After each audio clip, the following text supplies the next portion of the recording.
Welcome to my channel. आज मैं लेकर आ गई हूँ सहर होने को है का अपडेट। तो हम आज देखेंगे कि सहर आयशा को भगाने में उसकी मदद करती है। सहर सबसे पहले आयशा को छुपा देती है क्लासरूम में लाकर एक अलमारी के अंदर, और फिर उसे उसी अलमारी के अंदर छुपे रहने को कहती है। और फिर वो बाहर से उस अलमारी को पूरा जंग लगा देती है, और फिर बाहर से दो आदमियों को लेकर आती है और कहती है कि इस अलमारी को हमें हटाना पड़ेगा, नहीं तो बाकी सारी अलमारियां खराब हो जाएंगे। तो वो दोनों आदमियां सहर की इस बात को सुनकर उस अलमारी को हटा देते हैं और मदरसा के पीछे वाले दरवाजे के उधर छोड़ के आते हैं। और फिर माहिद आ जाता है। माहिद को पता चलता है कि यहाँ पे एक लड़की आयशा नाम की है जो कि यहाँ से आज भागने वाली है एक आवारा लड़के के साथ। तो माहिद को आ जाता है काफी ज्यादा गुस्सा। वो आश्वासन दिलाता है उसको कि वो उसकी बेटी को ढूंढ के लाएगा और उस आदमी को वो छोड़ेगा नहीं। तो माहिद चला जाता है ढूंढने, और फिर माहिद के साथ दोनों आदमियां टकराते हैं और उन दोनों आदमियों के हाथ में फूल थे। और फिर माहिद ने पूछा ये फूल किसने दिए, तो उन दोनों आदमियों ने कहा कि हमने आपकी होने वाली पत्नी का एक काम किया था और उन्हें मुफ्त में काम नहीं करवाना था, इसलिए उन्होंने ये हमें दिया।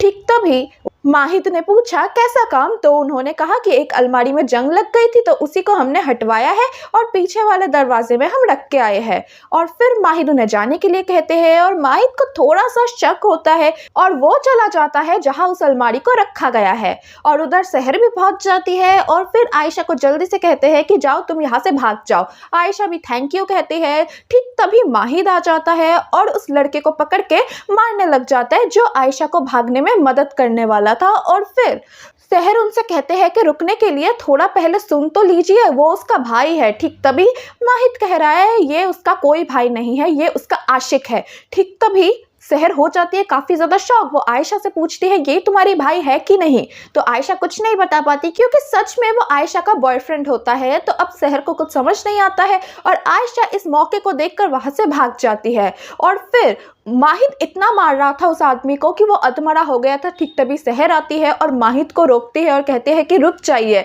आप इतना मत मारिए, और हमें नहीं पता था कि ये आयशा का भाई नहीं है, हम बस उसको आज़ाद कराना चाहते थे। ठीक तभी माहिद कहता है आज़ादी आज़ादी आज़ादी, आपको सिर्फ आज़ादी से मतलब है। वो और भी कहता है कि आप बस उस पतंग के बारे में सोच रहे हो जो कि आज़ाद है, लेकिन नीचे जिसके हाथ में वो कटी हुई डोर रहती है उसको कितनी बदनामी झेलनी पड़ती है वो आप नहीं देख रहे हो। आप लोगों के लिए आज़ादी सबसे ज़्यादा इम्पॉर्टेंट है, भले ही नीचे वालों को बदनामी क्यों ना झेलना पड़े, उनको बलिदान क्यों ना देना पड़े।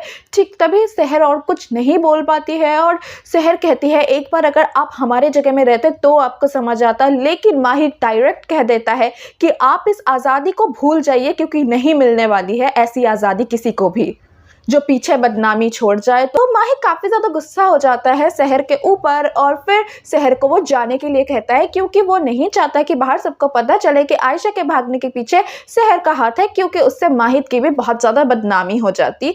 तो सहर वहां से चली जाती है और हम उधर देखते हैं कौसर चली जाती है डॉक्टर फरीद से मिलने के लिए।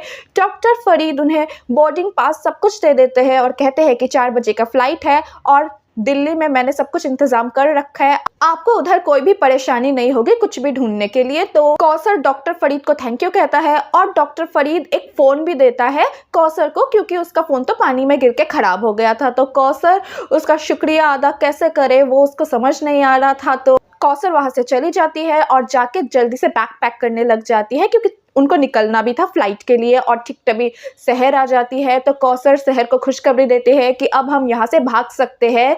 और फिर सहर को भी कुछ समझ नहीं आ रहा था और सहर बार बार माहिद को ही याद करे जा रहा था। तो इसी के साथ हो जाता है मेरा आज का ये अपडेट खत्म। तो क्या लगता है आपको, क्या सच में सहर और कौसर भागने में कामयाब होंगे? क्या वो फ्लाइट पकड़ पाएंगे? ये सब कुछ कमेंट सेक्शन में लिख के बताइएगा। फिर मिलेंगे एक अपडेट के साथ। Bye bye.